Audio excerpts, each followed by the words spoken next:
January 22nd, 41 AD. Noon sunlight poured into the palace. Emperor Caligula walked alone through a back corridor.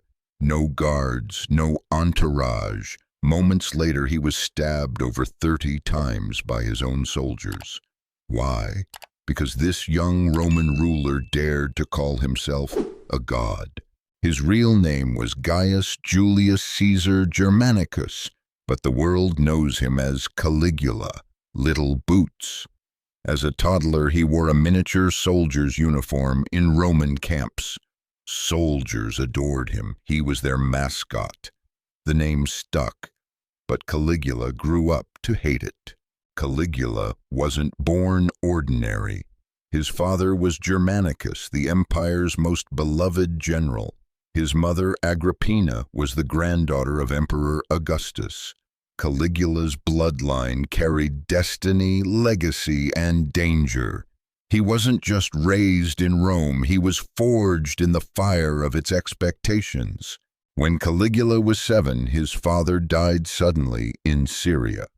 Rumors swirled, poisoning, conspiracy, betrayal, perhaps ordered by Emperor Tiberius himself. Rome wept, crowds begged for justice, but Tiberius stayed silent. There was no grand funeral, no closure, only whispers and fear. After his mother was exiled, 19-year-old Caligula was summoned to the island of Capri.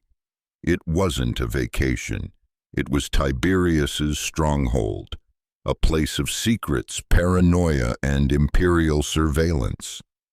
Some said it was a test.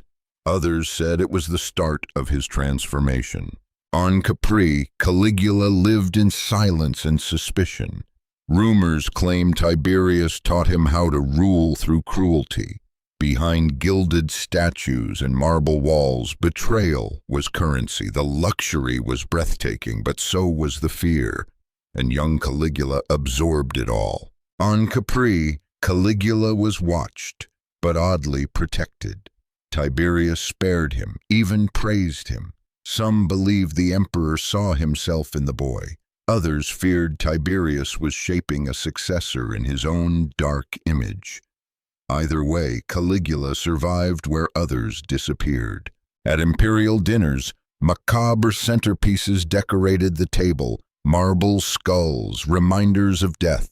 Roman elites toasted to power while fearing its cost.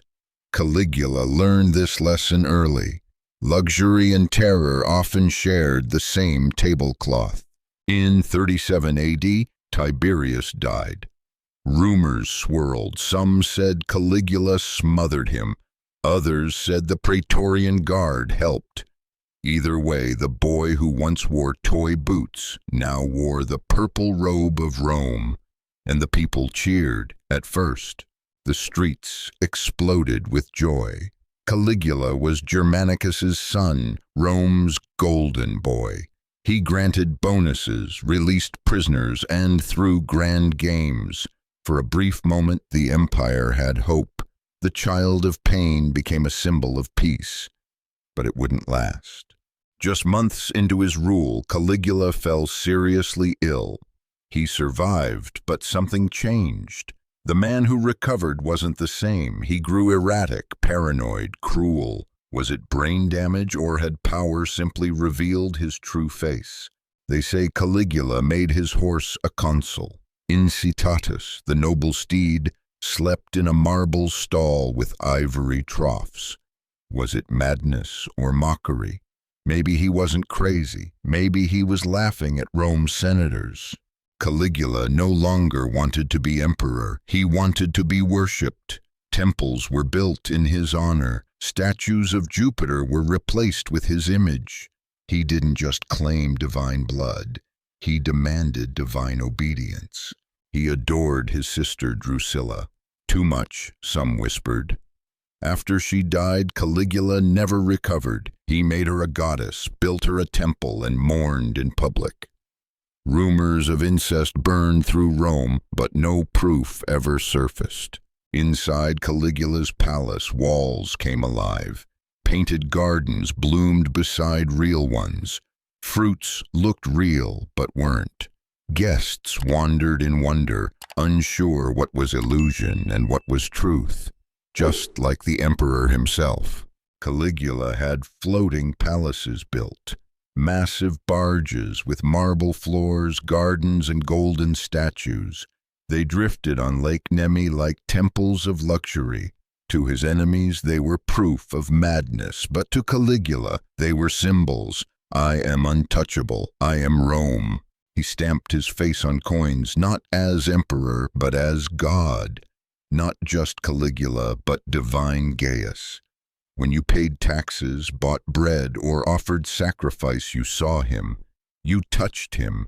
His image was everywhere. It wasn't vanity, it was control. He invited Jewish leaders to his gardens.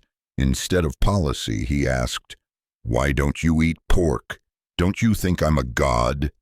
They bowed in silence. Caligula didn't laugh. He stared. Worship was not optional. Caligula began trusting no one. He changed palace passwords daily. Spies filled every hall. Even slaves were questioned. He walked corridors lined with mirrors, not for beauty, but to see who followed him.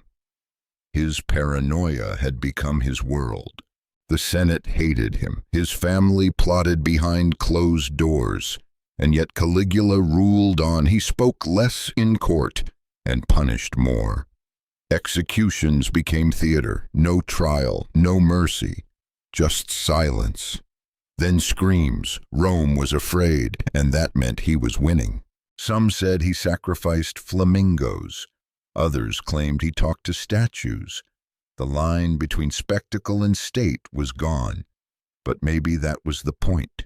Confusion was a tool.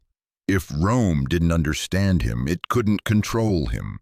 One morning he left the theater early, hungover, unguarded. He walked through a back passage in the palace, waiting in the shadows. The Praetorian Guard. The first stab missed. The next 30 didn't. Rome had crowned a god and then butchered him. After his death, they tried to erase him. Statues beheaded, coins defaced, buildings finished under new names. The Senate called him mad, evil, unfit. But the people, many still mourned. He was their Germanicus's son, their emperor, their myth. Was he mad, or was he a mirror? A reflection of Rome's darkest desires, its hunger for power, glory, and fear. Caligula didn't break Rome. He became the thing it feared most, a god it could not forget. Caligula's body was still warm when a new name echoed through the palace. Claudius. Limping, stuttering, forgotten by most. He now wore the purple robe. Rome didn't miss a beat. One god fell, another rose. But fear remained. Caligula's ashes were quietly buried. No triumph, no honor. His name was stripped from monuments, but in the wind the people still whispered. He was a Caesar. He was Germanicus's son. And not all myths can be buried. Centuries later, at the bottom of Lake Nemi, they found the wreckage. Caligula's pleasure barges, sunk and buried. Burned in World War II, their skeletons live on in memory. Symbols of excess or art, madman or visionary. Even in death, Rome mocked him. Busts of Caligula had their faces smashed. Others were recarved into different emperors. His image erased, overwritten. But the eyes of the marble still seem to remember. 2,000 years later, we still say his name with a shiver. Caligula. It stands for madness, cruelty, sex, spectacle. But why do we remember him more than others? Maybe because he was too close to the truth. In the end, Caligula's story isn't just about Rome, it's about us. How much power is too much? How far would we go to be remembered? In Caligula's world, fear was stronger than love, and that perhaps was the real tragedy. History loves clarity. heroes or villains, black or white. But Caligula lives in the gray. His crimes, documented by enemies. His temples, torn down by successors. What we know of him was shaped by those who needed a monster. Every emperor in Caligula's family died suspiciously. Germanicus poisoned, Agrippina starved. Nero, later, would kill his own mother. This wasn't just a dynasty, it was a curse. And Caligula, he may have simply gone mad trying to survive it. Rome didn't just allow Caligula's games, it adored them. Gladiators, executions, races, even staged sea battles. The people roared as heads fell. Caligula didn't invent spectacle. He just perfected it for a crowd that couldn't look away. Did Caligula lose his mind, or did he use madness like a mask? A man who pretended to worship his horse may have simply been insulting the Senate. His cruelty could have been strategy, chaos, as a kind of armor. Even the greatest sculptors of Rome couldn't agree on how to depict him. Some statues made him godlike, others almost grotesque. Was it fear or confusion? The truth is, Caligula didn't want to be remembered as a man, but as a myth. Long after Rome fell, Caligula's name echoed in whispers. Medieval monks called him cursed. Renaissance artists painted him as a devil. Even modern dictators studied him. He became more than a man. He became a warning. After Caligula's death, Rome promised change. But what followed? More cruelty, more gods in human skin. The problem wasn't one man, it was the system, an empire built on fear. We'll always choose rulers who inspire it. Power changes the brain. Modern science confirms it. Less empathy, more impulse. The world becomes a mirror, showing only what the ruler wants to see. Caligula lived in that mirror, and it shattered. If you walk the Palatine Hill today, there's little left of Caligula's palace, just stone and silence. But in the wind, in the ruins, you might still hear it. Caligula's whisper, "Let them hate me, so long as they fear me." Caligula wanted to be unforgettable. He got his wish. But what we remember isn't glory. It's warning. Power without mercy. Legacy without love. And in the end, a god who was just a frightened man surrounded by knives. Caligula died with no heir, no son, no chosen successor. Rome panicked. Power doesn't like a vacuum. The Praetorian Guard rushed to fill it, not for the people, not for justice, but for control. They found Claudius trembling behind a curtain. Mocked for his limp and stammer, no one saw him coming. But Rome didn't want greatness, it wanted order. And Claudius, forgotten and overlooked, became emperor by accident. Claudius moved fast. He erased Caligula from buildings, coins, even temple inscriptions. It was as if Gaius had never ruled. Rome began rewriting its memory. The monster was gone, but the system remained. Not all voices were silenced. A few historians kept notes. Tacitus, Suetonius, Cassius Dio. Their pens, dipped in danger, preserved fragments of truth. But even they admitted rumor and fact were hard to separate. Some said Caligula still spoke to Drusilla after her death, that he believed she guided him. Was it madness or grief? In losing his sister, he may have lost his last tether to love. From the moment he could walk, Caligula saw death. Executions, exiles, betrayals. His world was sharp steel and whispered threats. Perhaps he never stood a chance. Perhaps Rome created him. He was once a boy who made soldiers laugh, who ran through blood-soaked fields in tiny boots. That boy never grew up. He just put on a crown and never took the boots off. To Caligula, ruling wasn't politics, it was performance. Grand speeches, shocking acts, divine costumes. Rome became his stage, and the world his audience. Applause or fear, he didn't care which. Caligula believed gods were eternal, untouchable. But when the knife pierced his side, he bled like any man. Even divinity couldn't protect him from the reality he helped create. He feared everyone, trusted no one. But in the end, it wasn't enemies who killed him. It was those closest. The mirror didn't lie. What he feared most was himself. Walk the old Roman roads and you might hear it, not footsteps, but echoes, of laughter, of madness, of power screaming through marble halls. Caligula is gone, but his echo lingers.